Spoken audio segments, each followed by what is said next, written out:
Bonjour. Qu'est-ce qui vous fait sourciller? Ben alors, c'est ça, c'est qu'on mettait de l'avant, en fait, que lorsqu'on pratique le covoiturage, en fait, on devrait simplement diviser les frais, justement, reliés à l'essence.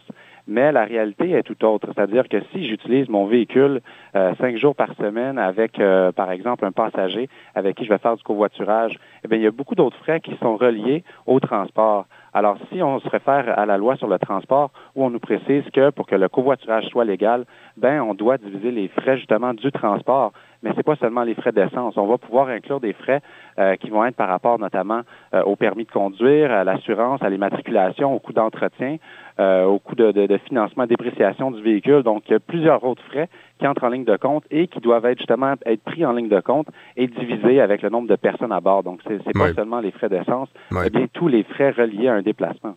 Souvent, lorsqu'on fait affaire avec un service comme le vôtre ou Allostop ou bien d'autres, c'est quand même bien encadré et très souvent, vous suggérez des frais de transport.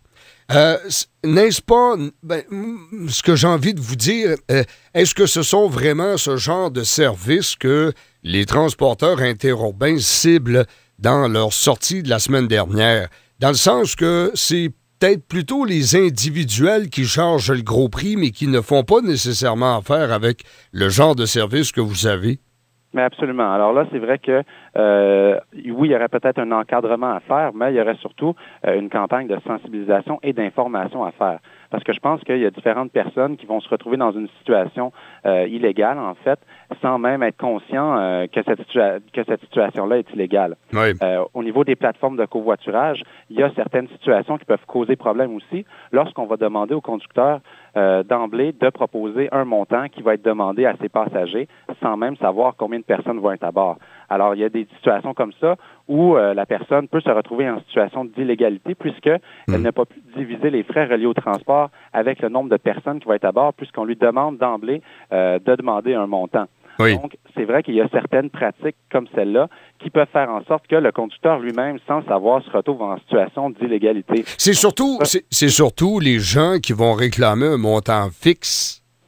Exactement, sans tenir compte du nombre de personnes qu'il va y avoir à bord. Donc, nous, la façon qu'on a adoptée sur covoiturage.ca, c'est de dire aux personnes, nous, on ne s'ingère pas directement dans le partage des frais. On vous propose un calculateur de frais. Donc là, c'est vraiment une plateforme de jumelage où les gens vont se retrouver. Alors là, si on est 3 personnes ou 4 ou si on est 2 personnes, ensuite de ça, on peut négocier une entente financière en utilisant le calculateur de frais qui va inclure tous les frais reliés à un transport. Et puis ensuite de ça, on va diviser ces frais-là par le nombre de personnes à bord. Là, je comprends très bien. Oui. Et c'est très simple comme ça, mais il reste quand même que la répression, parce que vous avez parlé de sensibilisation tout à l'heure, je pense que ce sera peut-être le nerf de la guerre, mais pour la répression, ce sera extrêmement difficile pour Transport Québec ou quelques instances que ce soit, de tenter de piéger des gens qui font du covoiturage, non pas par votre genre de service, mais individuellement.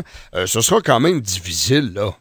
Oui, absolument. C'est certain que ça prend soit une personne qui va aller, d'elle-même là, aller dire à Transport Québec qu'elle a été impliquée dans une situation sans le vouloir, où là justement il y avait une situation d'illégalité, ou sinon ça peut être les plateformes de covoiturage elles-mêmes. La plupart ont déjà des processus en place pour être capable de déceler qu'il y a une situation là qui semble illégale sur sa plateforme de covoiturage.